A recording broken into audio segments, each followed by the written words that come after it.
తెలంగాణ ప్రజలకి good news. ఎప్పుడెప్పుడా ఎదురు చూస్తున్నటువంటి రేషన్ కార్డులకు సంబంధించి రేపే ఆ పథకాన్ని ఆవిష్కరించబోతున్నారు. రేషన్ కార్డు, రైతు భరోసా, ఇందిరమ్మ ఆత్మీయ భరోసా, ఇందిరమ్మ ఇండ్లకు సంబంధించి రేపే ఈ 4 పథకాలకి అమలు చేయబోతోంది రాష్ట్ర ప్రభుత్వం. సో రేషన్ కార్డు అనేది సర్వరోగ నివారణలాగా అన్నింటికీ ఇదే చాలా కీలకంగా మారింది. తెలంగాణ రాష్ట్ర ప్రభుత్వం ప్రవేశపెట్టబోయేటువంటి ఏ పథకానికైనా అర్హత సాధించాలంటే ఇది తప్పనిసరిగా ఉంటేనే అర్హత సాధించబోతున్నారు. అయితే రేపటి నుంచి ఈ రేషన్ కార్డుకి సంబంధించిన దరఖాస్తు ఎవరు చేసుకున్నారో వారికి అమలు చేయబోతోంది ప్రభుత్వం. ఈ 4 పథకాలు అమలు చేసేందుకు సర్వం సిద్ధం చేసింది.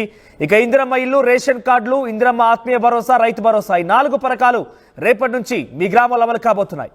ప్రతి మండలంలోని ఒక గ్రామాన్ని ఎంపిక చేసి ఈ పథకాన్ని అమలు చేయబోతున్నారు. రేపు ఈ పథకాన్ని ప్రతి మండలంలో ఒక్కో గ్రామంలో ఆ లబ్ధిదారులకు సంబంధించి సాచురేషన్ మోడ్లో వారికి ఇవ్వబోతున్నట్టు తెలుస్తోంది.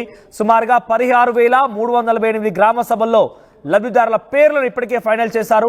రాష్ట్రంలో 1.49 కోట్ల ఎకరాల్లో సాగుకు యోగ్యమైనటువంటి భూమి ఉన్నట్టుగా అధికారులు గుర్తించారు. ఇక రేపటి నుంచి మొదలై మార్చి వరకు కూడా ఈ పథకాలు పూర్తి కాబోతున్నాయి.